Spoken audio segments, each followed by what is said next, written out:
नमस्कार दोस्तों, मेरे YouTube चैनल रमा सर्वे पर अभिवादन। चलिए आज त्याग की कुछ कहानी मुंशी प्रेमचंद की जुबानी।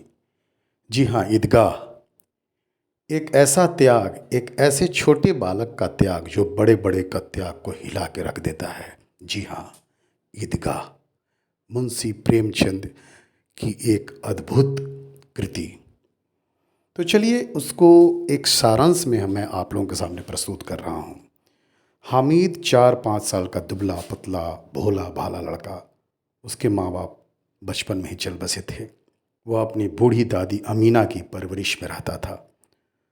उससे कहा गया है कि उसके माँ बाप उसके लिए बहुत अच्छी चीज़ें लाने गए हैं।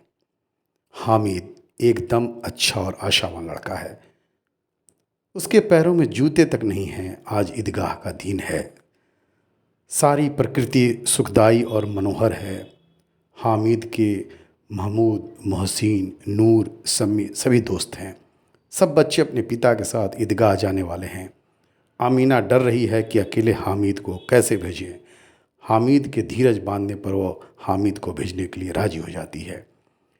जाते वक्त हामिद को 3 पैसे देती है। जी हाँ, 3 पैसे। सब 3 कोस की दूरी पर स्थित ईदगाह के लिए पैदल चले जाते हैं। वहाँ नमाज के समाप्त होते ही सब बच्चे अपने मनपसंद खिलौने और मिठाइयाँ खरीद कर खुश रहते हैं। हामिद तो खिलौनों को ललचाई आंखों से देखता है। जी हाँ, पर चुप रहता है। बाद लोहे की दुकान में अनेक चीज़ों के साथ चिमटे भी रखे हुए हैं। चिमटे को देखकर हामिद को ख्यालात आता है कि बूढ़ी दादी अमीना के पास चिमटा नहीं है, इसलिए तवे से रोटियां उतारते उसके हाथ जल जाते हैं। चिमटा ले जाकर दादी को देगा तो वह बहुत प्रसन्न होगी और उसकी उंगलियों भी नहीं जलेगी। ऐसा सोचकर दुकानदार को 3 पैसे देकर वह चिमटा खरीदता है। सब दोस्त उसका मजाक उड़ाते हैं। हामिद तो इसकी परवाह भी नहीं करता। घर लौटकर दादी को चिमटा देता है तो पहले वह नाराज़ होती है, मगर हामिद के तुम्हारी उंगलियां तवे से जल जाती है दादी, इसलिए मैं यह चिमटा लाया हूँ। जी, हामिद के दिल के त्याग, सद्भावना और विवेक गुण से उसका मन गद गद हो जाता है।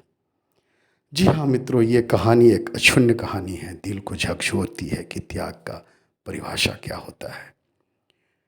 खुशी इस बात पर निर्भर करती है कि आप क्या दे सकते हैं, इस पर नहीं कि आप क्या पा सकते हैं। ख्वाहिशों का त्याग कर दिया जिसने अपनों के लिए, उसे रोने की इजाज़त नहीं है अपने सपनों के लिए। मित्रों, परिश्रम सौभाग्य की जननी है। देने के लिए दान, लेने के लिए ज्ञान और त्यागने के लिए अभिमान सर्वश्रेष्ठ माना गया है मित्रों।